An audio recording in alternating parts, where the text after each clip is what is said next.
also we have here some more NCAA softball. We have Boise State leading Pacific 9-6, 2 outs. And Maine.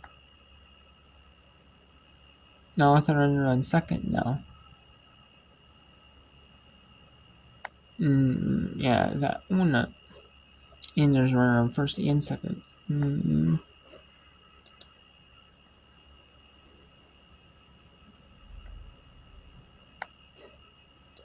So in Belmont, Run Rosemary State, they go 21 and 7, 5-0, and then 9 and 15, 1-8. As there's a home run in Louisville.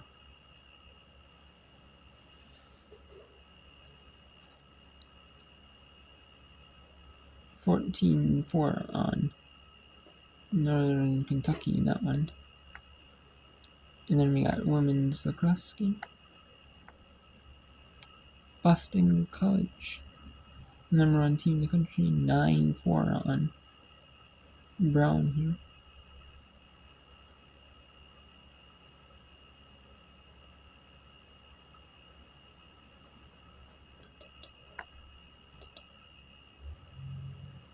We also have Cornell, 11-5 on Binghamton. Third and 350 in the first. Vanderbilt, the SEC. Does not have women's lacrosse officially, but they have. But some of these SEC were supposed to have a women's program, but a men's program.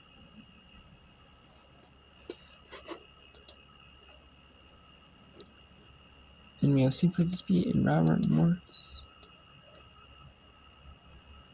battling it out as well.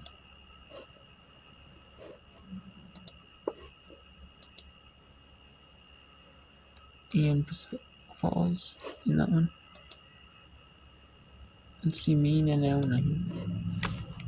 Beep. For pitch 125. The kicks it fire, swing and a miss. And that is it. Iona wins 1-0 here. And Iona with a in Louisville, 14-4 on Northern Kentucky. And that's going to be more. We have St. Francis P. and Morris. They used to be NEC opponents. Robert Morris used to be in the NEC. But Robert Morris then went to the Horizon League. Some of these schools up north, don't get as many games in it. Also, because Robert Morris is one of those schools that does not get a lot of games in me. Some teams up north, it's harder for some of the teams up north, especially if you're in like Maine or I mean it's not. You can get games, but you have to play in like a bunch of like tournaments like down in the south. Like they have like the Mexico challenge, like the games in Mexico or like Puerto Rico or like down south in other areas. Like Hawaii, stuff like that. You have to do the tournaments down south. A lot of them have to play in them. All these schools do. But you can get games in, and then also get some games, and maybe they play like in the midweek conference games, get extra games in.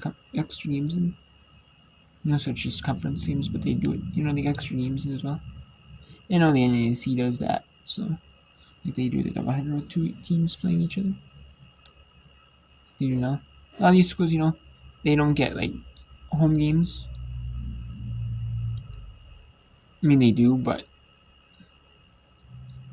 they have to. But they get less. They get games in, but they don't get as many home games in because they'll take any games they get scheduled in as a program. And then and then some schools, like I know this is where's my school fell. They actually have like the US Banks team, the home of the Minnesota Vikings. They actually use for a baseball program to get some games at home. And then because the Twins used to play there before they got their own team in the old Metrodome. And then when the Vikings got their own stadium, And that collapsed. Vikings got their own team, and the Twins got their own later, or same time or whatever. So, and then yeah, so that's about it. So and then the Gophers baseball and softball teams use that for their field.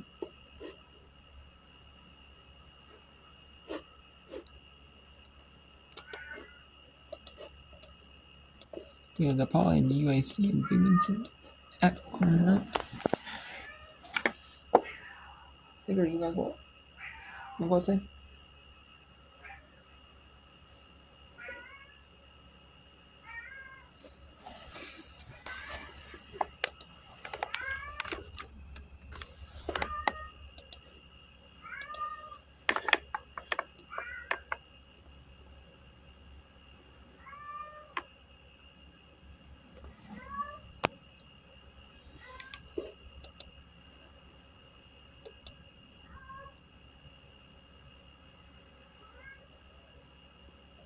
We have 11-13 DePaul and 4-22 Illinois Chicago, and now DePaul is pretty much like around right nearby Illinois Chicago.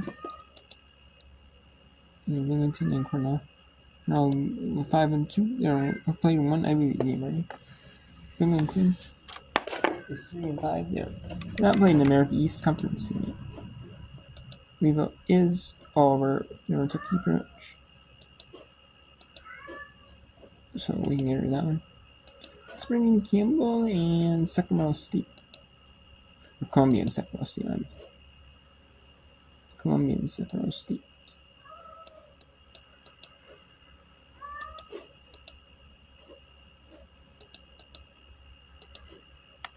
Now this is Ivy League and Big Sky. That's got a long ways for either team to travel, but Columbia will take it though. Columbia is 6-8 in play. Well, Sacramento State's 12-12. Bayless from Lexington, Massachusetts.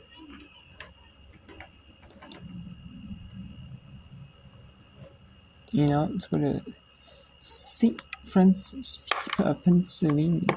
10-14 Rob Morse. 7-9 in there. It's a month in the season. It's usually in softball. They only have like 50 games. Usually about softball, they have about 50 games in the regular season, and then the conference tournaments. So even if you make it to like the end of the season, like far in your conference tournament, or you may only get like 50, 55 games.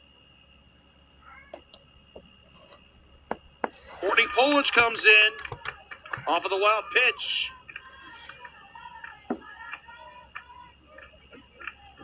Two runs in the inning now, as the count is even at 2-2. Kutsarjani, tying run, is at third. Let's see how wide this pitch was. Yeah, we talked about how much Smith was doing to keep the pitches in front, but that time, not much she could do. 2-2. Popped up foul, staying at 2-2. Quite the battle here between Kolowitz and Caitlin Jardine.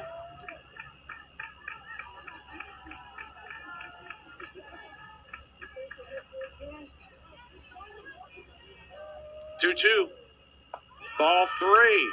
Caitlin Jardine stays alive with RMU trailing 4-3. The Colonials looking to bounce back here.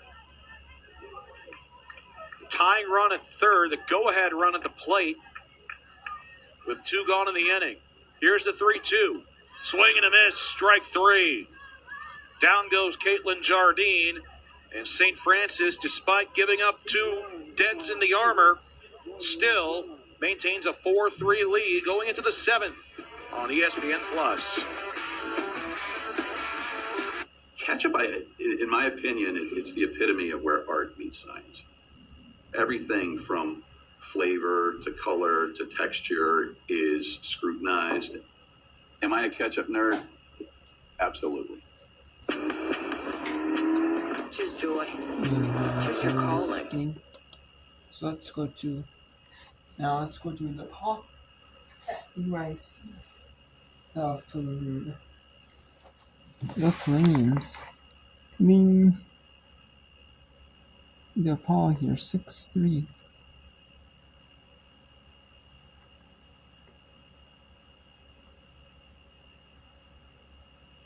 And UIC has been struggling this year.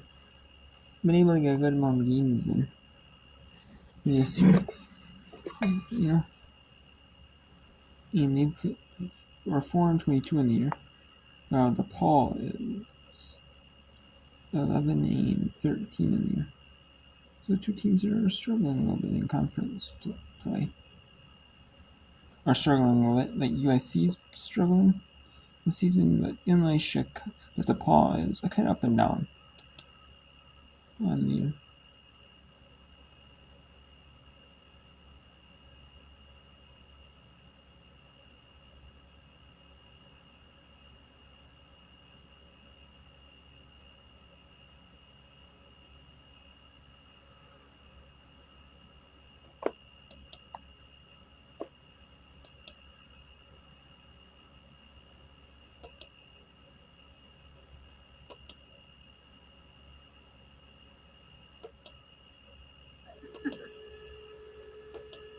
How'd you name her London?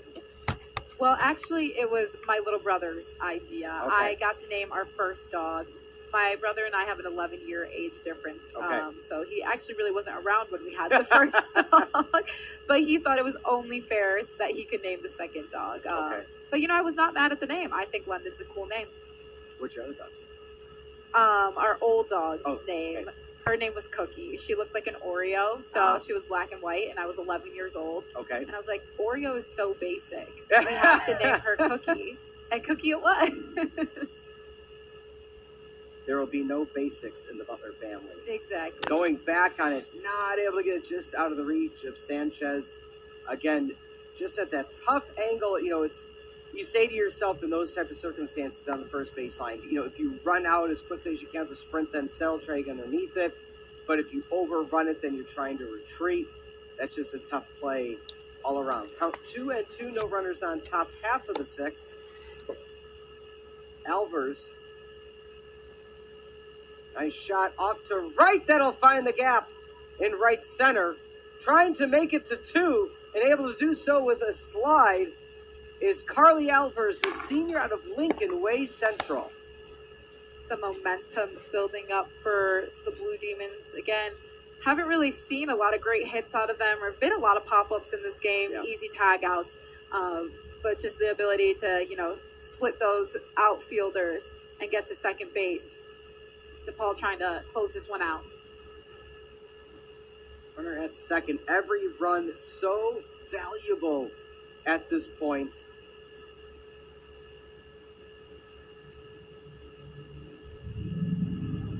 Again, a 3-run deficit is so large of a difference between 3 and 4. You still say, okay, you get 2 runners on, get a 3-run shot. It's that 4 mark which really can put this team in a bind. So 1 out, a runner at second. DePaul looking to extend the lead. Outside corner strike called. Worley has had great accuracy today. Lundahl right now, a grounder in the second, all she can speak for today. DePaul only 1 additional hit to UIC, but those 2 additional walks have proved itself very, very fruitful. Also, DePaul hitting 2 for 7 with 2 outs, and they're 3 for 7 with runners in scoring position. So trying to capitalize as we speak with Alvers on second. 2-0 the count.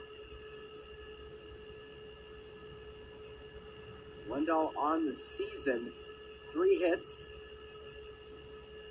5 RBIs, struck out 13 times. Interesting tidbit for the Blue Demons. They actually start every practice with a gratitude circle, part of that, new culture, new head coach. Players saying that it just reminds them that they're what they're thankful for outside of just the sport, but also refocusing them for the game ahead.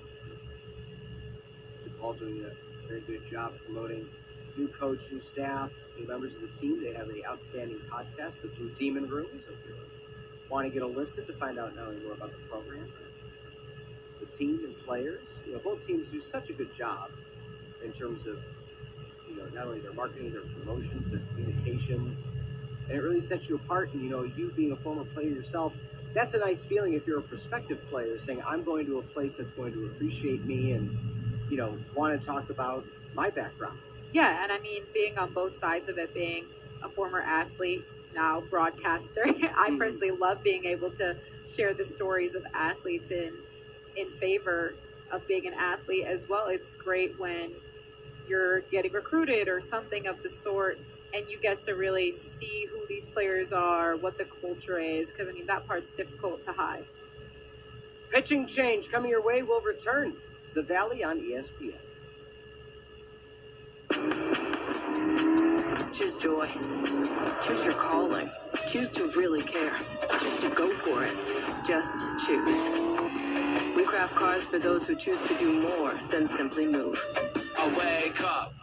This entire meal for just $6.99. Crispy Fisher chicken. Large drink, large fry, but not the cutting board. Don't be greedy. Arby's, we have the meat. My wife was murdered. I want to go after Sarah's killers. Point it at my chest. Do it now. You might be the smartest person in the CIA, but you're just not a killer. Do you ever account for the things you're good at? This is a device that's been decompressing the glass beneath you. You held a gun to my wife's head. You have the wrong person. I have exactly the right person. The Amateur, rated PG-13, only in theaters and IMAX, April 11th. Liberty.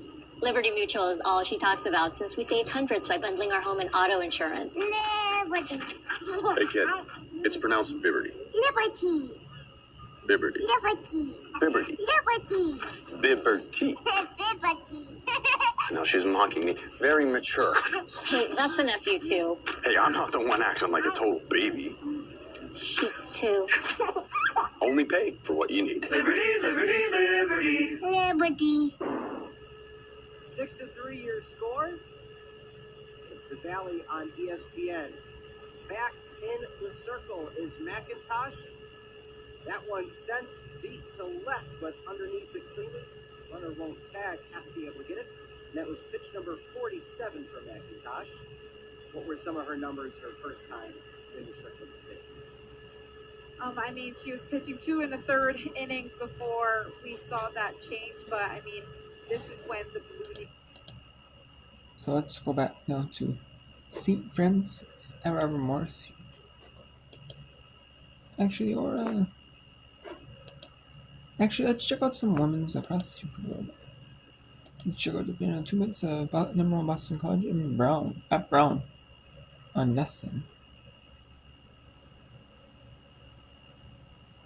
On the Northeast Sports Center. They have the Red Sox and the Bruins. And then they also have FCS football from the Ivy League schools, like softball, like lacrosse, and like the Northeast schools are here, mainly all the Ivy Leagues, because all the ACC schools have to deal with the AC or extra. I mean, I'm sure they could get a deal with other sports networks, but you don't understand it being AC or extra, but as well, but I'll deal with ESPN Plus, but next to me is all these schools. 3 schools do be over there on the TV. They also be over the streaming rights.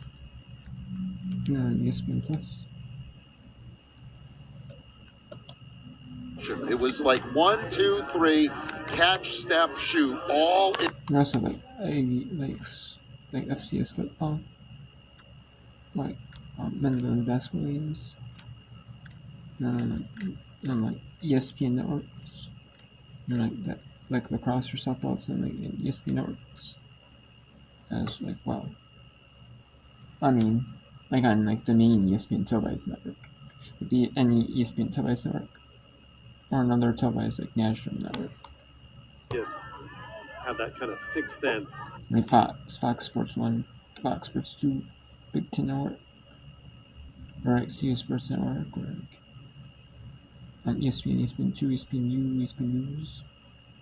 Second of the day. 2 goals in very short order for the Eagles.